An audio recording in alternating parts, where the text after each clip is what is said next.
இவங்க அம்மா இப்போ இவ்வளோ அலர்ட்டாக இருக்கா. அதில் ஒரு குட்டி கோழி குஞ்சு தெரியுதா, அந்த குட்டி கோழி குஞ்சை மிஸ் பண்ணிட்டா. பூனை கொண்டு வந்து நம்ம வீட்டுக்கிட்ட போட்டுருச்சு. அந்த கோழி குஞ்சு 4 நாளாக நான் தான் வச்சு பாதுகாத்துட்டு இருந்தேன். அப்புறம் அந்த கோழி குஞ்சு ரொம்ப பாவமாக கத்திக்கிட்டே இருந்துச்சு. அப்புறம் இது நம்மளதில்ல, பக்கத்து வீட்டுக்காரவங்களது. அவங்கக்கிட்ட கோழி குஞ்சு எது மிஸ் ஆயிடுச்சான்னு கேட்டங்காட்டிக்கு ஆமான்னு சொன்னாங்க. அப்புறம் அவங்க அம்மா கூட அவளை சேர்த்தி விட்டேன். அதான் அந்த குட்டியாக இருக்கா பாரு, பிளாக் கலரில், இவல்ல அதோ அந்த இடத்துல நிற்க, அவள் தான்.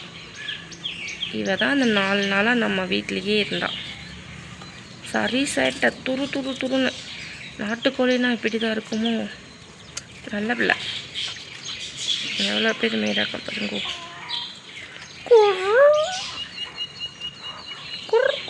எப்பவுமே எல்லாம் கூட்டிகிட்டு வர மாட்டான். இன்றைக்கி தான் இங்கே கூட்டிகிட்டு வந்திருக்கான். அவங்க வீடு பாருங்க, அதோ அங்கே இருக்குது.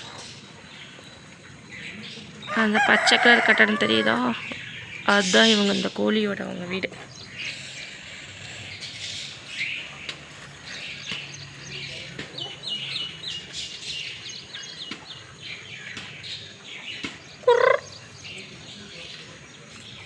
இப்போல்லாம் ஃபோன் எடுத்து கையில் வச்சாலும் எல்லாமே அலர்ட் ஆகிடுதுங்க, வீடியோ தான் எடுக்கிறாங்கன்ட்டு.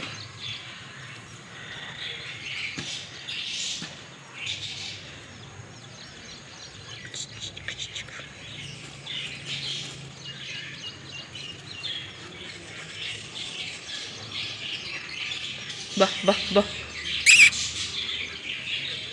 மதிக்காதங்க. நம்மளே தான் வளர்த்துறவங்கள தான் மதிப்பாங்க.